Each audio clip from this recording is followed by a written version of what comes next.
Dante, tuloy-tuloy ba yung ginagawang inspeksyon ng DTI sa mga palengke para mabantayan yung presyo ng mga bilihin?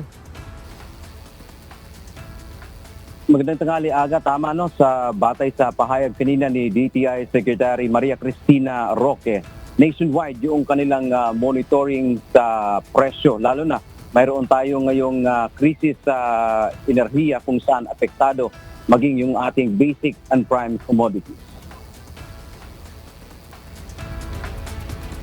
Walang price increase o pagtaas ng presyo ng basic necessities at prime commodities hanggang sa April 30. Ayon kay Department of Trade and Industry o DTI Secretary Maria Cristina Roque, ito ay nasa 205 na mga produkto na nasa kanilang listahan. Nakapaskil niya ito sa mga supermarket at makikita rin sa DTI website. Binigyang diin ng DTI na mahalagang malaman ang presyo batay sa kanilang listahan para matiyak kung walang pagtaas ng presyo ng bibilhing produkto. Kabilang sa basic necessities ay canned goods, processed milk, tinapay, noodles, asin at iba pa. Samantala ang mga prime commodities naman kasama po dyan ang corned beef, condiments at mga sabon. Yung 205 products na nasa list ng DTI, no price increase po ito up to April 30. So, if we want to know the products that are within the list of DTI, makikita po ito nakapaskil sa groceries and supermarket and nakapaskil din po ito sa website ng DTI and social media sites ng DTI.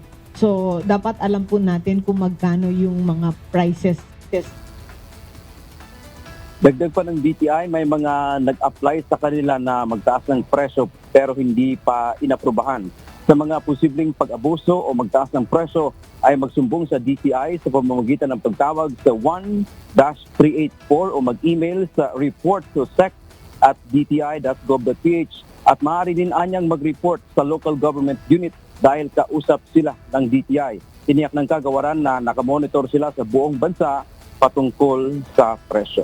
Aga, bukod sa monitoring ng presyo ng mga basic commodities and prime commodities sa bansa, tiniyak ng DTI na sa ngayon ay batay sa pakikipag-usap nila sa ibang mga kagawaran sa bansa ay mayroong enough o sapat na supply ng pagkain sa bansa. Yan ang ating update mula dito sa Maynila.